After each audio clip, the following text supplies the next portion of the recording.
약간 공백처럼 느껴지는 3년여의 시간이었던 것 같습니다. 팬데믹 기간이. 그래서 그 기간을 지나면서 좀 우리가 다시 일어날 수 있다. 그리고 우리가 다시 일어날 수 있다면 그 힘은 우리 예수님께 있다는 것을 확인하는 차원에서 이제 12월 말까지는 매 주일 예배 끝에 주 예수 나의 산소망 이 찬양을 부르려고 합니다. 근데 이 찬양의 가사가 다 너무 좋은데 멜로디랑 가사랑 너무 잘 맞는 찬양이고 영광을 느끼게 하는 찬양인데, 이 찬양의 2절에 이런 가사가 있잖아요. 주의 십자가 내게 말하네 영원히 난 용납됐네. 저는 이 부분을 부를 때 굉장히 좀 울컥해요. 그러니까 우리가 항상 가장 힘들 때는 내가 누군가에게 받아들여지지 않는다고 느껴질 때, 내가 공동체로부터 누군가로부터 기대했던 누군가로부터 좀 거절된다고 느낄 때 무척 힘들죠. 그때 우리를 또다시 일어나게 하는 것은 내가 모든 것의 주인이신 만왕의 왕 우리 주님으로부터 영원히 용납됐다는 사실을 다시 현실적으로 기억하기 시작하면서 회복을 경험하게 되는 거죠.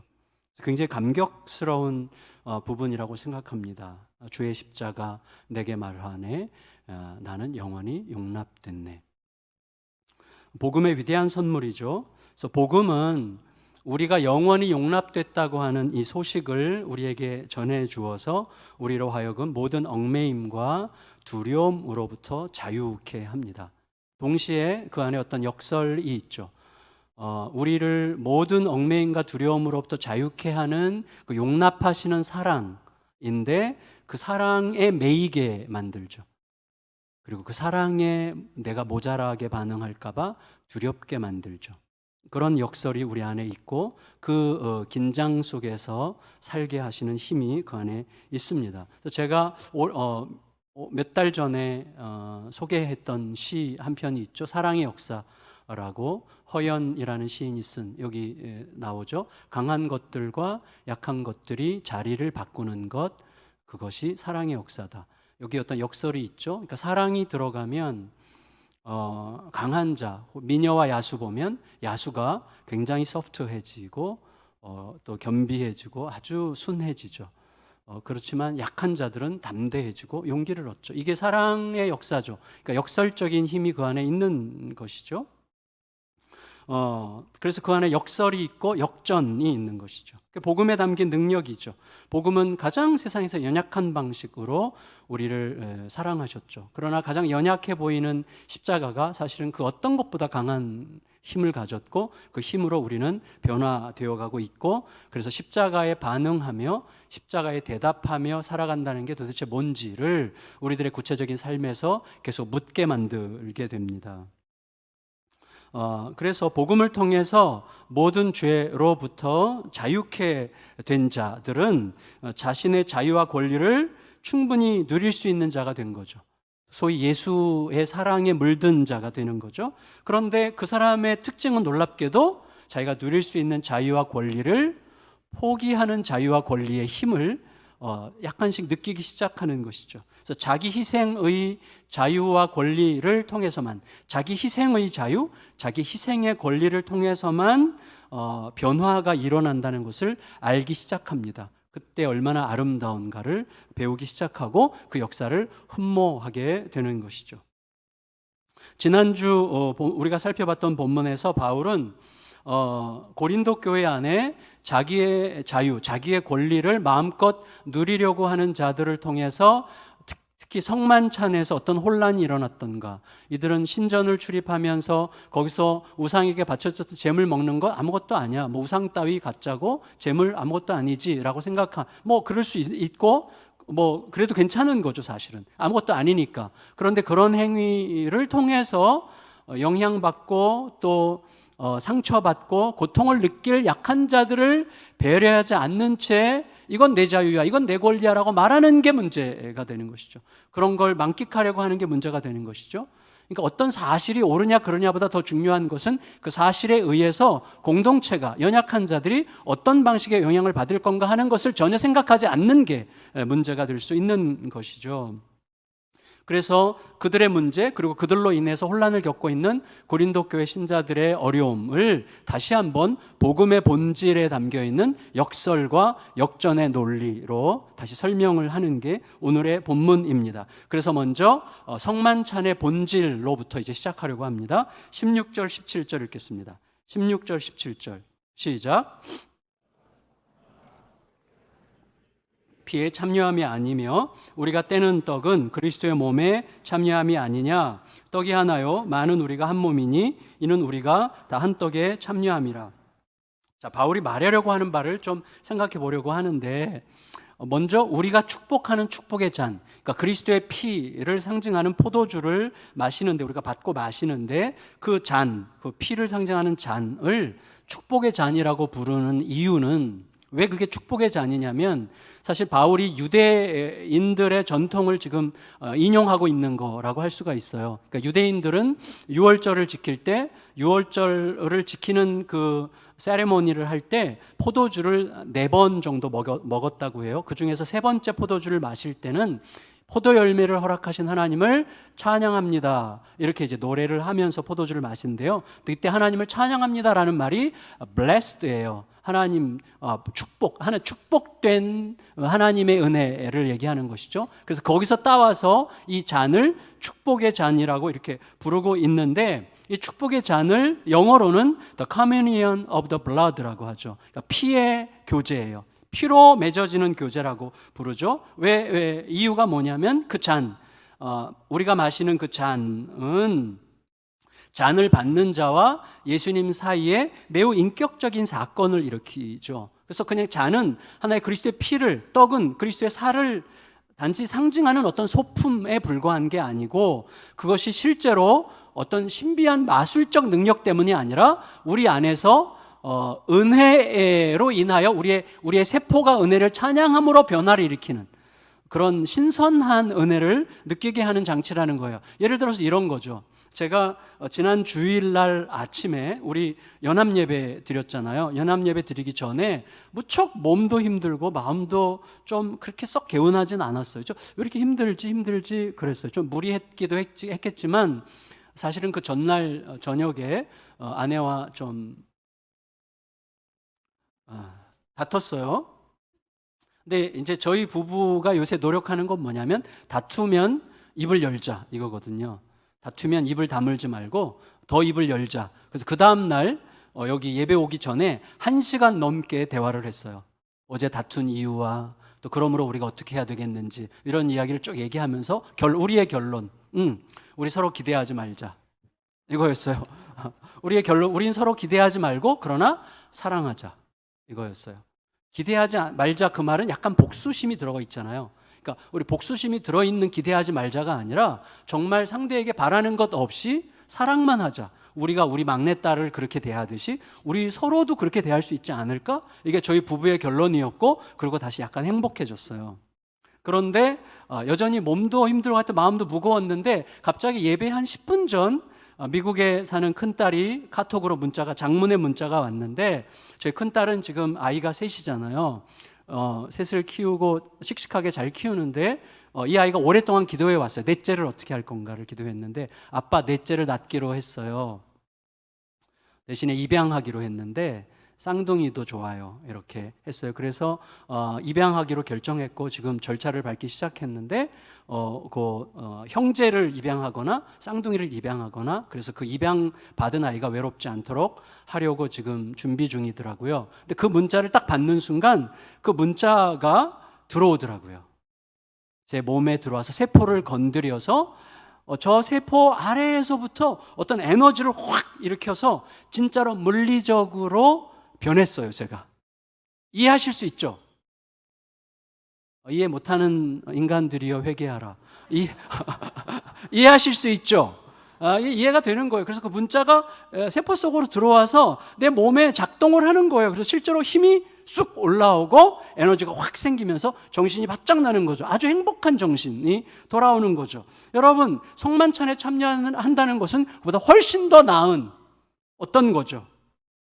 그래서 떡과 잔은 어떤 기념을 위한 소품이 아니고 내 몸을 예수 그리스도의 사건에 뛰어들게 만드는 능력인 거죠.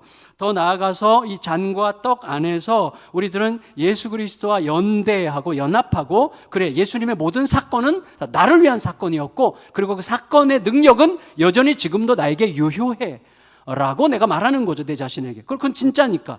그러면서 이제 물리적으로 에너지가 솟구치는 것인데, 동시에 그러면서 내가 혼자 그리스도와 연합하는 게 아니라 그리스도의 피와 잔을 나누는 형제들과 함께 연대하는 거죠. 그래서 내 시선이 나와 하나님의 매우 개인적인 시선에서 넓어져서 나와 너, 우리와 너희라고 하는 공동체 안에서 더 넓은 시선으로 누군가를 향하게 되는 그런 시야로 바꿔주는 게 성만찬의 엄청난 에너지거든요. 힘이거든요. 우리 성찬식을 다시 이제 곧 회복할 건데, 그래서 우리가 뭐라 그래요? 찬양할 때 한 피 받아 한 몸 이룬 형제여 친구들이여, 이렇게 우리가 노래하지 않습니까? 어떤 분이 제가 너에게 시시한 기분은 없다라는 책을 이제 지난주에 좀 읽었는데, 그 책에서 그 작가가 그런 얘기를 하더라고요. 이집트 피라미드를 한번 갔었는데, 피라미드에 들어가서 자기도 모르게 4,500년 전 억울하게 동원돼서 피땀을 흘리며 죽어간 무고한 백성들의 땀, 그리고 시간이 지난 다음에 그 피라미드를 훼손하면서 도굴한 도굴꾼들의 땀, 그리고 백인 탐험대원들의 땀, 그리고 수많은 관광객들의 땀이 동시에 느껴지며 그 냄새를 맡을 수 있었던 것 같다라는 식으로 고백을 했어요.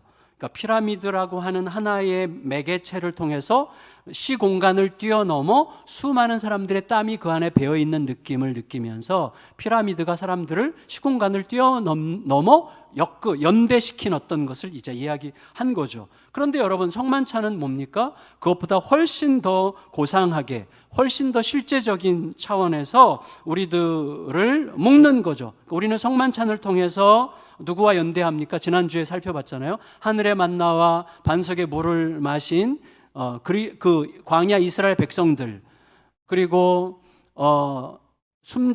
숨어서 떡과 잔을 나누던 초대교회 성도들, 중국이나 북한에서 감시를 피해서 몰래 두려움에 떨면서 그러나 행복한 웃음으로 이렇게 성만찬을 나누는 북한의 지하교회 성도들, 저도 중국의 지하교회 성도들 성찬식을 집례한 적이 여러 번이 있는데, 그때는 막 사방에서 울음바다예요. 정말 얼마나 감격스러운지 몰라요. 그렇지만 여러분, 우리가 이 성만찬을 통해서 그 모든 이들과 수천 년 전의 그들과 지금 시간과 공간을 뛰어넘어 그 모든 이들과 함께 그리스도의 피와 살의 희생 아래에서 아름답게 연대하는 거죠. 그게 성만찬의 거룩한 의미죠. 그래서 성만찬에 참여하면서 우리들의 시선이 확 넓어지는 거거든요.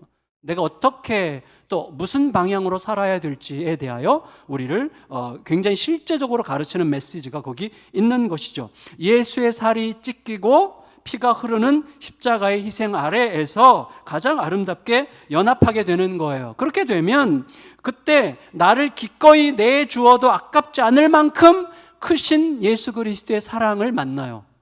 네.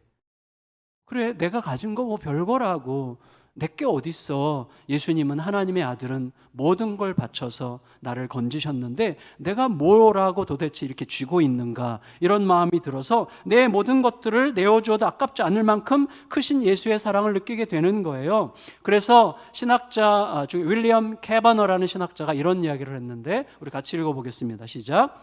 우리는 성만찬에 참여함으로 예수를 소비하여 결국 하나님에 의해 거룩하게 소비되는 존재가 된다. 그때 우리는 소위 자율성이라는 허망한 욕망에서 해방될 수 있다. 여러분, 예수의 살과 피를 먹잖아요. 그러니까 예수를 소비하는 거죠. 예수를 소비하여서 예수께 속함으로 우리를 위해서 소비되신 예수님처럼 되어 우리도 하나님의 손에서 누군가를 위하여 거룩하게 소비되는 존재가 되는 것이죠. 그때 세상은 살아나는 거예요. 여러분, 부부지간에 왜 문제가 생기죠?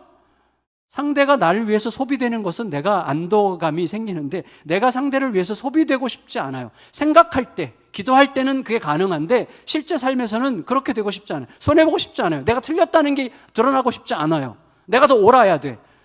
그러니까 소비되지 않으려고 하기 때문에 모든 문제가 발생합니다. 부부지간에, 부모와 자녀간에, 성도간에 내가 예수를 소비함으로 하나님의 손에 의해서 거룩하게 소비되는 존재가 되려고 할 때 결국은 인간이 주장하는 자율성, 자기중심적 자유, 자기중심적 권리를 주장함으로 생기는 모든 문제들로부터 저항하고 새로운 차원의 하나님의 자유와 만족을 맛보기 시작할 수 있는 것이죠. 그때 내 자신이 자유를 맛보고, 그때 부부는 회복되고, 그때 가정은 진짜 자유와 만족을, 복음이 주는 위대한 영광을 경험하기 시작하게 되는 거거든요. 여러분, 내 자유와 권리를 주장하고 확장하려고 하는 욕망에서 해방되기 전에는 참된 연합과 생명력은 불가능한 것입니다. 따라서 시공간을 초월하여서 한 떡과 한 피에 참여한다고 하는 것은 자기중심적인 자유와 권리를 주장하고 있는, 또 주장하려고 하는 자신만만하고 오만한 이 땅의 문화에 저항한다는 뜻이에요. 성찬식은 이 땅의 문화에 대한 저항입니다. 우리는 다른 방식으로 그리스도께서 가르쳐 주신 방식대로 살겠다라고 하는 선언이자 세상에 대한 저항이 성만찬이라고 할 수가 있는 것이죠. 오히려 우리들은 어린 양의 혼인잔치를 바라보면서 타자를 위해서 내 자유와 권리를 기꺼이 포기하려는 겸손하면서도 고통스럽고 아름다운 행동에 뛰어들기로 결정하는 것이죠. 성만찬이죠. 너무 거창합니까? 그러나 저는 이게 우리 가정에 가장 진짜 평화를 일으키는 가장 실제적인 일이라고 확신합니다. 그럼 여러분, 이런 큰 전제 위에서 이제 고린도의 상황을 한번 생각해 봅시다. 이런 대전제가 고린도의 상황에는 어떤 방식으로 적용될까 하는 것이죠. 자, 먼저 고린도에서 나는 복음이 주는 자유를 누려 모든 죄로부터 자유해졌어. 그러므로 나는 충분히 자유하고 모든 것을 마음껏 행해도 괜찮아. 그렇다고 해서 내 자유가 훼손되는 것도 아니고 내 안에 들어오신 예수 그리스도가 망가지는 것도 아니고 복음의 자유가 억압될 필요는 전혀 없어 라고 생각하면서 우상신전을 드나들면서 고기 먹는 것도 아무것도 아니라는 식으로 주장하는 자들을 생각해 보세요. 바울이 지금 그들을 깨우치려고 하는 논리는 이거예요. 재물. 자, 사람이 그러니까 하나님에게도 그렇지만 우상의 신전에서 신들에게 제사를 드릴 때 땅을 바치지 않습니다. 음식을 바치죠. 왜 음식을 바쳐요? 땅 바치지 않잖아요. 음식을 바친다는, 그게 가장 싸서가 아니라 음식이라는 건 뭐죠? 생명의 공동체를 상징하는 거잖아요. 음식은 들어와서 내 생명을 지키는 힘이잖아요. 음식을 지불하는 거죠. 그래서 생명의 식탁 공동체에 제사의 대상을 초대하는 거거든요. 근데 제물을 바치기 전까지 그 제물은 내 거예요. 전 제물을 바치는 순간 그 제물은 제사의 대상의 것이 되죠. 그의 일부가 돼요. 그럼 내가 그것을 먹는다는 건 뭐죠? 이미 그의 일부가 된 그것에 참여함으로써 내 제사의 대상과 연합한다는 뜻이죠. 그럼 신전에 가서 우상에게 바쳐진 제물을 먹는다는 건 뭐예요? 나도 모르게 제사의 대상과 연합하고 동시에 그 제사의 대상과 연합한 다른 많은 이교도들과 함께 연대한다는 뜻이거든요. 이거를 애써 아무것도 아닌 척 한다고 하는 것은 되게 웃긴 일이라는 거예요. 왜냐하면 실제로 그 안에서는 연대가 일어나죠. 어느 방식으로? 귀신이, 어둠의 세력이 그걸 이용해서 우리들을 얼마든지 우리의 양심을 훼손시킬 수 있거든요. 그러니까 지나치게 위풍당당하게, 무례하게, 자신만만하게 그렇게 구는 것 자체가 이미 상당히 심각한 문제가 될 수 있다고 이야기하는 것입니다. 그래서 그렇게 하지 말라는 거예요. 18절에서 20절까지 읽겠습니다. 18, 19, 20절 시작. 육신을 따라 난 이스라엘을 보라. 제물을 먹는 자들이 제단에 참여하는 자들이 아니냐. 그런즉 내가 무엇을 말하느냐? 우상의 제물은 무엇이며 우상은 무엇이냐? 무릇 이방인이 제사하는 것은 귀신에게 하는 것이요 하나님께 제사하는 것이 아니니 나는 너희가 귀신과 교제하는 자가 되기를 원하지 아니하노라. 따라서 이런 제사의 본질에도 불구하고 자신의 포용력을, 내가 얼마나 넓은 사람인지, 내가 얼마나 자유한 사람인지를 과시하려는 듯 우상 제물을 먹는 자들이 교회에 와서 성만찬에도 동시에 참여한다면 그것은 다른 연약한 자들이 볼 때는 심각한 영적 간음이라는 거죠. 마치 자기 아내와 사랑한다고 막 대화를 나누면서 딴 여자 손을 잡고 이렇게 사랑의 대화를 나누는 거랑 비슷한 것이죠. 21절 읽겠습니다. 21절 시작. 너희가 주의 잔과 귀신의 잔을 겸하여 마시지 못하고 주의 식탁과 귀신의 식탁에 겸하여 참여하지 못하리라. 여러분, 고대에는 만신전이 있잖아요. 소위 판테온이라고. 만신전이 있는 이유는 뭐죠? 보다 많은 신을 섬길수록 내가 좀 더 내 안전을 좀 더 확실하게 확보할 수 있다고 하는 전제가 있는 것이죠. 지금도 일본이라든지 인도라든지 그런 데는 한 사람이 10명의 신을 뭐라고 부르죠? 10분? 하여튼 10개 이상의, 막 20개 이상의 신을 섬기는 사람들이 많잖아요. 그럴수록 내가 좀 더 객관적으로 안전을 보장받을 수 있다라고 생각하는 것이죠. 그러니까 어떻게 보면 영적인 분산 투자, 영적 투자의 다양화를 이제 꿈꾸는 거죠. 하지만 치명적으로 불안하고 미련한 도박일 뿐이에요. 다 가짜일 뿐만 아니라 여러분, 하나님이 목석이 아니라 하나님이 사랑의 목숨을 거는 지극히 인격적인 분이라면 하나님은 질투하는 하나님이죠. 물론 우리들의 질투는 내 편이냐 아니냐를 가지고 질투하지만 하나님은 우리의 영원한 유익에 부합하지 않으면 엄청나게 질투하시죠. 아주 강렬하게 우리의 영원한 복락을 위하여 질투하시는 하나님이시죠. 하나님이 목석이 아니시라면 우리가 감히 그렇게 행동할 수는 없는 것이죠. 그래서 신전의 제물과 성만찬 사이를 오가면서 양다리를 걸치는 사람들은 결코 넘지 말아야 할 선인 줄 짐짓 알면서도 교묘한 욕망으로 슬쩍 넘어가려고 하는 야비한 자들이다, 이렇게 말할 수가 있겠습니다. 22절 읽겠습니다. 시작. 22절 시작. 그러면 우리가 주를 노여워하시게 하겠느냐? 우리가 주보다 강한 자냐?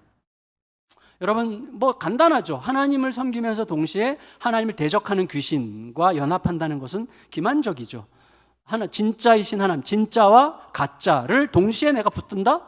이것도 굉장히 기만적이죠. 그러면서도 이게 주님을 섬기는 데 별 지장이 없다라고 주장하는 것보다 기만적인 건 없겠죠. 그렇게 하면 기만적인 행동을 하면서도 주님을 섬긴다라고 생각하고 주장하는 것보다 더 기만적인 것은 없겠죠. 이런 현상의 본질에 뭐가 있습니까? 교만이 있는 것이죠. 교만한 것이죠. 자기에는 그게 가능하다는 거예요. 나는 가능해. 왜? 내가 워낙 성장했으니까, 성숙했으니까. 나는 복음이 주는 자유를 알거든. 그래서 굉장히 교만하고 자만하는 것이죠. 복음의 자유로 자기에게는 모든 게 가능하다고 이야기하는 것입니다. 물론 하려면 하는 거예요. 여러분, 지금 예수양남교회 예배당에 와서 예배를 드리면서 동시에 또 격주로 한 주는 절에 가서 봉양을 하고 한 주에 그거 하려면 하는 거예요. 누가 말리겠어요? 그거를 하려면 하는 거예요. 근데 중요한 건 뭐예요? 그게 뭐냐는 거죠. 그게 뭐냐는 거예요. 여러분, 우리들에게 문제가 내가 못할 줄 알아? 이렇게 얘기해. 우리는 그런 식의 생각을, 내가 못할 줄 알아? 아닌데 너 할 줄 알아.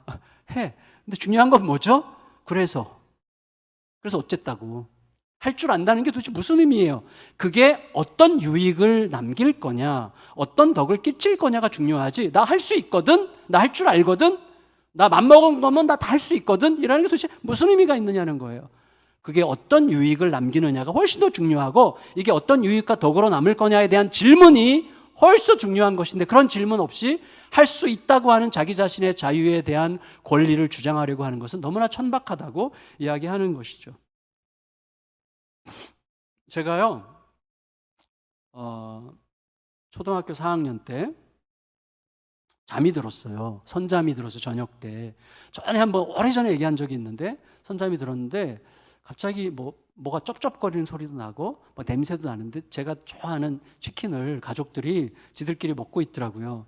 저는 이제 잠들어 있는데 저를 안 깨웠어. 제가 너무나 서럽고 화가 나가지고 뻘떡 일어났어요. 안 깨운 거에 대해서 화가 나가지고 막 약간 울상으로 막 울면서 내가 큰 소리를 질렀어요. 나 집 나갈 거야! 집 나갈 거야! 나도 집 나갈 수 있다 이거지. 그래서 나갔어요. 집을 나갔어. 저 집 나가본 사람입니다. 근데 나갔더니 갈 데가 없어. 할 일도 없어. 1시간 만에 들어갔어요, 집에. 들어갈 때 얼마나 쪽팔렸겠어요? 나 집 나갈 거야! 그리고 제가 자존심이 엄청 세거든요. 지금 나갈 거야. 그리고 막 돌아다니다가 1시간 만에 집에 들어갔는데 가족들이 웃으면서 제 몫을 따라 떼어놨던 것을 나중에 주더라고요. 그러니까 얼마나 미련해요? 나갈 거야 해서 바보짓을 한 거죠. 여러분, 할 수 있다는 게 중요하지 않습니다. 그게 왜 그렇게 하느냐가 이제 중요한데 우리는 그 질문을 잘 안 하는 거죠. 생명복제 기술의 최대 이슈가 뭐죠? 그게 과학적으로 가능하냐가 아니라고 확신합니다. 과학적으로 가능하냐 여부가 중요한 이슈가 아니에요. 그게 궁극적으로 인간의 본질과 궁극적으로 인류의 공영에 진짜 어떤 의미가 있는 거냐 하는 부분에 대한 진지한 질문과 토론이 훨씬 더 중요한 이슈여야만 하는 것이죠. 마찬가지로 신자들의 행동은 내 자유, 내 권리, 내 만족을 누릴 수 있느냐 이게 아니고 그걸 뛰어넘어서 하나님 아들의 피값이 지불된 사랑과 신뢰의 공동체에 어떤 긍정적인 영향을 줄 수 있을 것인가에서부터 시작되는 것이죠. 그래서 우리 노회하고 총회하면 저희 교단에서도 항상 법이요 하는 사람들이 있거든요. 법이요 중요하죠. 법이요보다 더 중요한 게 뭐예요? 덕이요여야 된다는 것이죠. 덕을 세울 수 있느냐 이게 훨씬 더 중요한 주제여야 한다는 것입니다. 여러분 물론 사실 상대적이잖아요. 이게 유익한 거냐 덕을 세울 수 있는 거냐 이거 굉장히 상대적인 것입니다. 어떤 한 행동이 모든 사람을 유익하게 하는 것은 불가능해요. 그렇죠? 예수님의 복음, 예수님은 이미 말씀하셨죠. 나는 세상에 전쟁을 일으키라고 왔다고. 물론 내가 평화를 주려 온 게 아니라 전쟁을 주러 왔다 이렇게 말씀하시죠. 실제로 그러고 예수님의 복음이 유대 사회를 완전히 대혼란에 빠뜨렸고 예수님의 복음이 각 가정마다 상당히 많은 전쟁과 파탄을 일으켰을 것입니다. 물론 그럼에도 불구하고 가야만 하는 길이 있죠. 그렇지만 우리들의 일상을 보면 우리들은 항상 흑백의 싸움을 싸우는 게 아니거든요. 나는 백이고 너는 흑이야 라는 전제로 항상 싸우지만 사실은 굉장히 많은 게 뒤섞여 있거든요. 누구에게는 생명인데 누구에게는 위협이 된단 말이죠. 따라서 어떤 유익이냐 어떤 덕이냐를 말할 때는 도대체 뭘 위한 건지를 지속적으로 물어야 돼요. 그게 이제 고민과 분투의 과정이죠. 사실 신자의 길은, 복음의 길은 고민과 분투의 길이에요. 답이 딱딱 떨어지지 않거든요. 그러니까 쉽지 않죠. 물론 쉽지 않은 가장 큰 이유는 뭐냐면 나죠. 제가 순수하지 않아요. 이것을 고민하는 나 자신부터가 순수할 수가 없습니다. 이미 다 아시듯이 제가 여러 번 말씀을 드렸지만 제가 개척하기 전에 전통적인 전통교회에서 담임 목회를 할 때 제 안에는 저도 인식하지 못하는 오류가 이미 있었단 말이죠. 저는 내가 꽤 개혁적인 목사이기 때문에 내 목회를 싫어하고 변화를 거부하는 신자들은 비복음적인 무리야 라고 하는 무서운 전제를 저 스스로 깔고 있었던 게 나중에 드러났죠. 정말 무서운 짓 아닙니까? 그런데 그렇게 행하는 거죠. 근데 제가 사실은 내가 개혁적인 목사로 인정받으려는 욕망을 숭배하는 자였단 말이죠. 하나님 그거를 발견하게 하시는 과정으로 저에게 이제 어려움을 주셨는데 그래서 결국은 죽었어야 됐고 다시 태어나야만 했던 것이죠. 물론 여전히 지금까지도 질질 끌고 다니는 욕망들이 있습니다. 하지만 문제가 뭐라는 것쯤은 조금 더 알게 됐다고 생각합니다. 그게 큰 차이를 만들 수 있는 것이죠. 어쨌거나 제가 그 교회 부임하자마자 얼마 안 돼서 이웃들을 위한다는 생각으로 교회 담장을 헐었어요. 이웃들을 위한다는 행동이 성도들 중에 어떤 분들에게는 굉장한 불쾌감을 일으킬 수 있는 것이죠. 또 장로석을 없애고 경건을 또 표시하는 뒤에 휘장을 다 뜯어내고 그 다음에 또 새벽 기도도 없애고 주일 새벽 기도 7시 예배 드리는데 못하러 새벽 기도를 하냐 주일 새벽 기도 없었을 때 사실은 저는 굉장히 개혁적인 행동을 한다고 생각했지만 지금 와서 돌아보니 사실은 절대 진리가 아닌 어떤 것을 가지고 정서적으로 거기에 익숙했던 분들에게 지나치게 제가 폭력적일 수도 있었겠다라는 생각을 정말 많이 하게 됩니다. 그래서 배려받는 사람이 있으면 소외당하는 사람도 생기는 법이죠. 따라서 중요한 것은 뭐냐면 그게 명백한 절대 진리가 아닌 한 내 마음을 더 낮추고 내 안에서 하나님의 뜻을 따르려는 순전한 동기가 작동하고 있는 건지에 대해서 최대한 고민하고 분투하며 반복적으로 확인해야만 하는 것이죠. 따라서 교회는 어떤 곳이냐?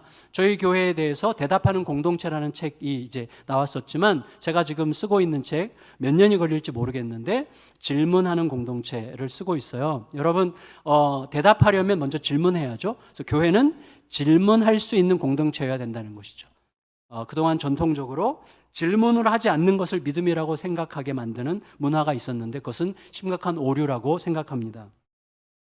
그래서 교회는 어떤 존재여야 되냐면 복음적으로 건강하다는 게 무엇인지를 계속해서 질문하는 문화를 꾸준히 형성하는 공동체가 교회여야 한다, 이렇게 생각하게 되었습니다.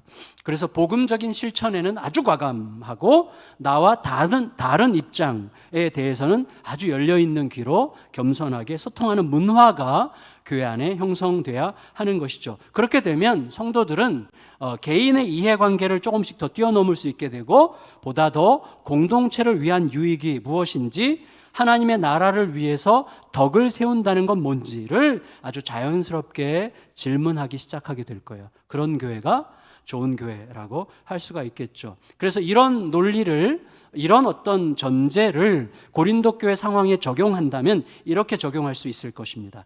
25절에서 27절 읽겠습니다. 25절에서 27절 시작. 무릇 시장에서 파는 것은 양심을 위하여 묻지 말고 먹으라. 이는 땅과 거기 충만한 것이 주의 것임이라. 불신자 중 누가 너희를 청할 때에 너희가 가고자 하거든 너희 앞에 차려놓은 것은 무엇이든지 양심을 위하여 묻지 말고 먹으라. 네, 이게 굉장히 중요하다는 것이죠. 이제 핵심은 너의 자유, 너의 권리, 너의 양심이 아니라는 거예요. 자, 시장에서 고기를 살 경우에 고린도에는 그 고기가 일반 도축장에서 나온 건지 신전 도축장에서 나온 건지 몰라요. 그냥 섞여서 파니까. 근데 그때 이게 뭔지, 이게 어디서 나온 거예요? 라고 출처를 묻지 말라는 거예요.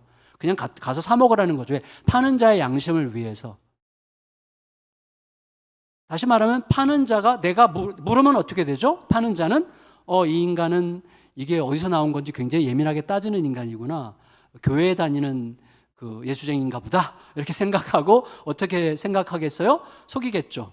뭐 이거 신전에서 나온 거 아니에요 라고 양심을 속여 팔게 만들겠죠. 그러니까 내가 그렇게 시시콜콜 물음으로써 상대방으로 하여금 자기 양심을 속여 팔게 만들므로써 신자들은 종교적 율법에 충실한 자라고 이미지가 형성되게 됨으로써 그를 신자를 볼 때 신자에 대한 그 규정이 그 정도밖에 안 되는 거예요. 종교인, 종교적 규정에 지나치게 매이는 자 정도밖에 안 되는 것이죠. 여러분, 신자들에게 있어서 신자가 비신자에게 중요한 것은 내가 얼마나 율법적, 종교적, 혹은 교회의 규정에 충실한 자인가를 그에게 나타내는 게 뭐가 중요합니까?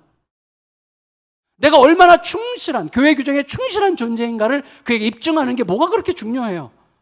비신자에게 중요한 건 뭐예요? 내가 섬기는, 신자가 섬기는 하나님이 얼마나 크고 아름답고 위대한 사랑의 주인공인가 하는 것을 그에게 보여주는 게 훨씬 더 중요하죠. 내가 왜 시시콜콜 따져서 내가 그에게 중요한 것은 나에게 종교적 규정이야 라고 왜 그걸 굳이 과시해야 될까요? 그걸 지금 바울이 얘기하는 것이죠. 그래서 비신자가 교회 안 다니는 사람이 널 초대했는데 막 음식을 잔뜩 차렸는데 고기도 나오고 막 그랬어. 묻지 말고 그냥 먹어. 괜찮아, 먹는 거야. 그의 양심을 위해서 먹어라. 괜히 물어가지고 그를 자책하게 만들거나 불편하게 만들지 말고 그냥 먹어라, 괜찮다, 이렇게 얘기하는 거예요. 그런데 누가 거기에 옆에서 또 얘기해. 그러니까 이 음식의 출처에 관심이 많은 사람들이 또 있잖아요. 예민한 사람들이 그거 신전에서 나온 것 같은데, 그러면 말한 그 사람의 양심을 위해서 먹지 말라는 거예요. 28절 읽겠습니다. 28절 시작. 누가 너희에게 이것이 제물이라 말하거든 알게 한 자와 그 양심을 위하여 먹지 말라. 그러니까 저는 이렇게 생각해요. 일단 하나님께 물으라는 거예요. 물어서 하나님께서 그냥 먹어, 그럼 먹고, 먹지 마, 그럼 먹지 말고, 그리고 그때 질문할 때 내 양심보다 더 중요한 게 다른 사람이 이것을 통해서 다른 사람이 그리스도의 복음을 좀 더 바람직한 방식으로 알게 할 것인지, 아니면 내가 얼마나 철저한 종교인인지를 내가 스스로 과시함으로써 내 존재감을 드러내려고 할 것인지, 이런 걸 물으라는 거예요. 그러니까 쓸데없이 자기의 존재감을 과시하지 말고 하나님께로 더 시선이 가도록 하라는 것입니다. 왜냐하면 내가 진짜로 크고 위대하신 하나님의 사랑에 사로잡힌 자가 맞다면 내 양심, 내 자유, 내 권리, 내 무엇을 누리는 것을 뛰어넘어서 내 앞에 있는 그 사람의 양심을 보호하고 세우는 자로 살아가는 게 훨씬 자연스럽다는 거예요. 그게 우리 하나님의 성정에 맞는 그리스도인의 삶이라는 것입니다. 내 양심을 지키기 위해서 누군가의 양심을 해롭게 한다면 그건 결국 남의 양심을 해롭게 해놓고 내 양심만은 떳떳한 양 생각하는 양심 없는 태도라는 거죠. 타인의 양심에 상처를 내는 내 양심의 칼을 휘두르면서 진정한 자유와 감사를 누릴 수는 없다는 것입니다. 그건 우리에게 다가와서 우리를 변화시키신 예수 그리스도의 사랑과 별로 어울리지 않는다는 것이죠. 예수님은 우리가 늘 부르잖아요. 내 모습 이대로 받아주셨기 때문에 우리가 여기 있는 거잖아요. 근데 너희는 왜 그를 그 모습 그대로 받아주려고 하지 않느냐는 거예요. 너의 양심이 그렇게 중요해? 너의 옳음이 그렇게 중요해? 너가 틀리지 않았다는 게 그렇게 중요해? 너의 종교적 열심이 그렇게 중요해? 너가 철저한 사람이라는 것을 드러내는 게 그렇게 중요해? 너가 받은 사랑은 어떤 사랑인데? 이렇게 묻는 거죠.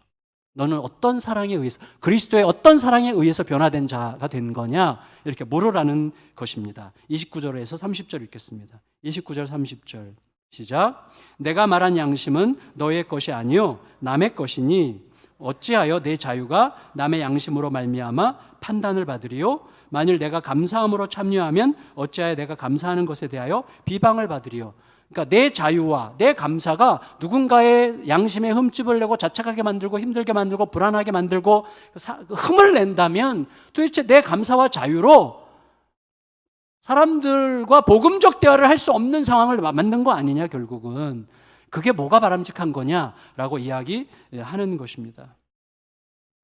여러분 결국 복음에 물들어 복음적으로 살고자 열망하는 신자들에게 요청되는 대전제가 있어요. 대전제. 그건 이거라고 선언해요. 너무나 명쾌한 말씀인데 31절 읽겠습니다. 시작. 그런즉 너희가 먹든지 마시든지 무엇을 하든지 다 하나님의 영광을 위하여 하라. 제가 정말로 지친 노동자에게 복음을 전하고 싶어서 그에게 상황화를 되기 위해서 그와 함께 이렇게 마주 앉았어요. 근데 그 사람이 막걸리를 너무 마셔요. 막걸리 지금 한 사발 안 마시면 다 미쳐 죽을 것 같다. 막 목이 터져서 죽을 것 같은데 막걸리 한 사발 좀 먹겠다 그러면 제가 사줘야 될까요? 말아야 될까요? 사줄 수 있겠죠? 막걸리 제가 사줄 수 있겠죠? 근데 그분이 혼자만 마시는데 저한테 그래요. 혼자만 마시다 보니까 이게 너무 껄끄러운데 나는 뭐 당신 구경하는 것 같고 뭐예요? 당신도 한잔 하시죠. 그럼 제가 마실까요? 안 마실까요? 여러분께 물어보겠습니다. 여러분의 상상에 맡기겠어요? 여러분이 아는 저는 어떻게 할지를 상상해 보세요. 근데 여러분, 하나님의 영광을 위하여가 뭘까요? 하나님의 영광을 위해 내가 나를 지키는 게 하나님의 영광을 위하는 걸까요? 어떤 때는 그게 맞아요. 근데 어떤 때는 내가 나를 안 지키는 게 하나님의 영광을 위한 것이기도 하죠. 내가 나를 깨뜨리는 게 하나님의 영광을 위한 것이기도 하죠. 굉장히 애매한 말이에요. 그러니까 이게 하나님의 영광을 위하여 하라, 먹든지 마시든지 하나님의 영광을 위해서 하라, 이 말은 사실은 단순한 말이 아닙니다. 사실 굉장히 긴장을 일으키는 말이에요. 우리 자녀들이 공부 잘하면 하나님의 영광을 일으키는 것입니까? 공부 못하는 애들은 하나님의 영광을 못 돌리는 것입니까? 여러분, 병에서 나아야만 하나님의 영광을 돌리는 것입니까? 여전히 질병 가운데 있는 분들은 하나님의 영광을 나타낼 수 없는 것입니까? 아니잖아요. 굉장히 생각을 많이 해야 되는 부분이에요. 여러분 아시듯이 기독교 역사가 어땠어요? 가톨릭이 개신교인들을 엄청나게 잡아 죽일 때 구호가 뭐였어요? 하나님의 영광을 위하여였어요. 개신교인들이 복수심에 불타올라가지고 개신교인들을 복수심으로 죽일 때도 하나님의 영광을 위해서였습니다. 전쟁할 때. 여러분, 기독교 십자군들이 무슬림들을 잡아다 족칠 때 하나님의 영광을 위하여 그렇게 한 것이고, 무슬림들이 개신교인들을 엄청나게 핍박하고 죽일 때 하나님의 영광을 위해서였어요. 중세교회 때 교회가 교회법, 그것도 성경적인지 아닌지도 검증이 안 된 교회가 만든 법에 따르지 않는다고 성경을 좋아하고 성경을 읽고 성경을 암송하는 사람들을 못하게 했잖아요. 성경 외우는 짓을 못하게 했어요. 성경을 소유하지 못하게 했어요. 성경을 소유한 자들을 잡아다가 불태워 죽였어요. 얼마나 무섭습니까? 근데 그때 구호가 뭐였어요? 하나님의 영광을 위하여였어요. 뭐가 도대체 하나님의 영광을 위한 것입니까? 굉장히 복잡한 것입니다. 그래서 고민해야 되고 분투해야 되고 질문해야 되는 것입니다. 이건 굉장히 복음적으로 치열하게 몰아야 되는 주제예요. 결론은 분명해요. 결론은 예수님께 있어서 하나님의 영광은 뭐였어요? 십자가였죠. 그래서 이 행동이 그리스도의 십자가에 더 가까이 가게 하느냐, 그리스도의 십자가에 좀 더 어울리는 행동이냐가 굉장히 중요한 기준이 될 수 있는 것입니다. 나를 구하시려고 하는 하나님의 뜻이 가장 완전하게 성취된 게 십자가였죠. 그래서 예수님께서 우리에게 주신 말씀을 치명적으로 요약하면 한마디로 뭐예요? 자기 십자가를 지고 나를 따르라, 그 말이죠. 그 말은 무슨 뜻이에요? 타인을 살리기 위해 내 목숨을 주는 방식으로 사랑하라, 그 말이죠. 내가 너희를 사랑한 것 같이 너희를 사랑하라와 자기 십자가를 지고 나를 따르라가 같은 말이에요. 그때만 내 안에 자유가 일어나고, 그때만 관계가 회복이 되고, 그때 뭔가 다시 시작할 수 있게 되는 것입니다. 물론 쉽지 않은 일이에요. 왜? 모든 사람을 동시에 만족시킬 수 없습니다. 네. 불가능해요. 사람마다 자기 입장에 따라서, 자기 주관에 따라서, 그리고 누군가를 신뢰하는 방식으로 생각하느냐 혹은 의심하는 방식으로 생각하느냐에 따라서 입장이 다 달라지기 때문에 모두를 만족시킬 수는 없습니다. 유대인을 만족시키려고 하면 이방인들이 고통스럽고, 이방인을 만족시키려고 하면 유대인이 불쾌할 수 있고, 시어머니를 만족시키려고 하면 며느리가 힘들고, 며느리를 만족시키려고 하면 시어머니가 힘들고, 교회에서 새신자에게 집중하면 오래 다닌 신자들이 섭섭하고, 이렇게 되는 거예요. 모두를 만족시킬 수 없습니다. 따라서 뭐예요? 우선순위가 분명해야 돼요. 우선순위. 근데 그 우선순위도 쉬운 게 아니에요. 쉽지 않습니다. 결국 신자는 내 기준만 옳은 양 일방적으로 판단하는 문화에서 빨리 벗어나야 돼요. 그런 문화에서 저항해야 돼요. 그래서 신자들로 하여금 지나치게 한쪽으로 드라이브를 거는 것에 대해서는 저는 위험하다, 이렇게 늘 생각하게 됩니다. 고민과 분투와 치열한 질문 속에서 예수 그리스도의 아름다움을 따라가려고 하고 있느냐, 이게 우리에게 너무나 중요한 것이죠.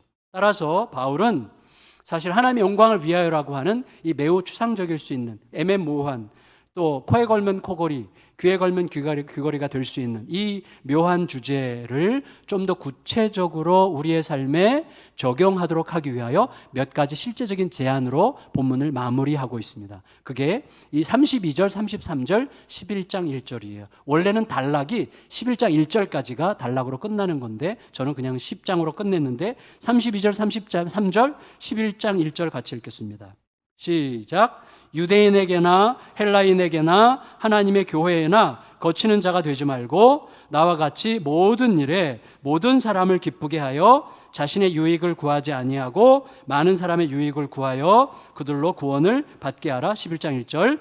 내가 그리스도를 본받는 자가 된 것 같이 너희는 나를 본받는 자가 되라. 아멘. 그래서 하나님의 영광을 위하여 내가 먹든지 마시든지 하나님의 영광을 위하여 한다고 하는 것을 좀 더 실제적으로 구체적으로 적용하려면 세 가지가 마음에 담겨야 됩니다. 첫째, 같이 읽겠습니다. 첫째, 시작. 내가 누군가에게 거침돌이 되는 건 아닐까? 아까 뭐라 그랬어요? 32절에 유대인에게나 헬라인에게나 하나님의 교회에나 거치는 자가 되지 말고, 나의 이런 행동이 누군가에게, 특히 연약한 자에게 거침돌이 되는 건 아닐까? 이 질문을 해야 되겠어요. 이게 중요하고, 두 번째, 같이 읽겠습니다. 시작. 이게 내 만족을 위한 건 아닐까? 아니면 정말 더 많은 사람을 구원하고 더 많은 사람을 유익하게 하려는 길일까? 이걸 생각해야 됩니다. 이게 내가 좀 더 구체적으로 접근하는 방식이 되겠어요. 세 번째 읽겠습니다. 시작. 내가 지나간 자리에서 남기게 될 것은 원망과 분노일까? 아니면 예수 그리스도를 본받고자 힘쏟아 몸부림한 흔적일까? 마음에 담고 계속 물어야 되겠어요. 때로는 이 세 가지가 서로 충돌할 수도 있어요. 그러니까 묻고 대화하고 기도하고 질문하고 또다시 말씀 앞에 묻고, 이런 여정이 너무나 중요하죠. 이 진지하고 치열한 질문이 신자의 아름다움입니다. 아무 생각 없이 시키는 대로 사는 신자는 절대로 아름다울 수 없다고 생각합니다. 고민하고 분투하고 또 대화하고 그 대신에 주장하고 윽박지르고 설득하려고 덤벼들기보다도 자꾸 들으려고 하고 물으려고 하고 대화하려고 하는 태도, 이 치열함이 신자의 아름다움이라고 확신합니다. 말씀을 마치겠어요. 신학자 톰 라이트라는 분이 이런 이야기를 했습니다. 같이 읽겠습니다. 시작. 신자는 절대적 기준과 회색지대가 공존하는 세상에서 살도록 부름받았는데, 문제는 절대적 기준을 좋아하는 자들이 회색지대를 제거하려 할 때, 회색지대를 좋아하는 자들이 절대적 기준을 제거하려 할 때 발생한다. 여러분, 세상은 흑과 백으로 나눠져 있지 않고 흑과 백도 분명히 있어요. 예수 그리스도는 나의 주이십니다. 이건 완전히 백이죠. 완전히 선명합니다. 그러나 이게 옳은 거냐 틀린 거냐 하는 것은 입장에 따라, 상황에 따라, 형편에 따라 굉장히 달라질 수 있는, 소위 회색지대라는 표현이 조금 어색하지만 그래도 그런 애매모호한 지대가 있어요. 우리는 그 가운데를 통과하도록 부름받은 자들이에요. 근데 회색지대를 다 없애고 절대적 기준만 가지고 살도록 요청하는 곳이 이단이고, 회색지대만 갖고 살게 하는 곳이 자유주의예요. 정말 건강한 그 복음은 절대 진리를 가지고서도 애매모호한 상황을 인정하는 자여야 되고, 애매모호함을 충분히 인정하면서도 내 안에서 계속해서 예수 그리스도의 절대 진리를 끝없이 추구하는 자여야 하는 것이죠. 그게 건강한 신자일 수 있는 것이죠. 절대적 기준이 분명하면서도 회색지대를 인정할 수 있는 자, 회색지대를 인정하면서도 절대적 기준을 존중하고 따르는 자가 건강한 신자라는 표현을 그분이 그렇게 한 거죠. 그런데 여러분, 이게 막막하기만 한 길은 아니에요. 그 길을 이미 선명하게 가신 예수님이 계시고, 사도 바울이 그 예수님을 따라가려고 애를 쓰면서 어느 정도로 따라갔어요? 내가 예수님을 본받는 자가 된 것 같이 나를 본받으라고 말할 수 있을 만큼 따라갔어요. 우리도 그 정도가 될지는 모르겠지만 우리가 그렇게 따라가면 되는, 예수님이 너무나 선명하니까 그 길을 가려고 하는 거예요. 그러니까 여러분, 우리의 믿음의 길은 결국 뭐예요? 예수 그리스도를 얼마나 묵상하고 예수 그리스도를 얼마나 더 알아가느냐가 결정하는 거지, 몇 가지 기준을 가지고 내가 맞췄냐 안 맞췄냐 거기에서 승부가 나는 게 아니라는 것입니다. 물론 여러분, 그렇게 가려고 할 때도 여전히 힘들 거예요. 견디기 어려운 상황들을 만날 것이고, 애매모호하고 힘들고 혼란스러운 상황들을 만날 것입니다. 하지만 그 시간은 혼란 그 자체의 시간이 아니라 초청의 시간이에요. 여러분, 저는 겟세마네를 자주 기억하는데, 겟세마네에는 뭐가 있어요? 처절한 몸부림과 고민의 땀이 배어있는 자리죠. 예수님도 십자가를 지기 직전까지도 고민하셨어요. 처절한 고민의 흔적이 거기 있어요. 그리고 승리의 흔적이 동시에 거기 있어요. 내 뜻대로 마옵시고 아버지의 뜻대로 하옵소서. 승리의 흔적이죠. 그래서 그 겟세마네를 기억하는 것이죠.